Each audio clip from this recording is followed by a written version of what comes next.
Doctor Babasaheb Ambedkar जयंतीच्या पार्श्वभूमीवर Dadar railway स्थानकाला चैत्यभूमी असं नाव देण्याची मागणी जोर धरू लागली आहे।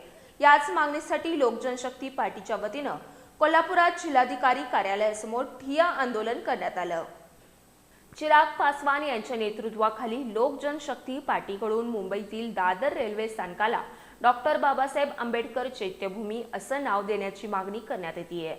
या मागणीच्या स्मरणार्थ आज कोल्हापुरातील जिल्हाधिकारी कार्यालयासमोर पक्षाच्या वतीनं ठिय्या आंदोलन करण्यात आलं। राज्य सरकारने या मागणीची तातडीने दखल घेऊन दादर स्थानकाचं नामकरण करावं, अन्यथा राज्यभर तीव्र आंदोलन छेडलं जाईल असा इशारा आंदोलनकर्त्यांनी दिलाय। यावेळी कार्यकर्त्यांनी आपल्या मागण्यांचं निवेदन जिल्हा प्रशासनाला सादर केलं।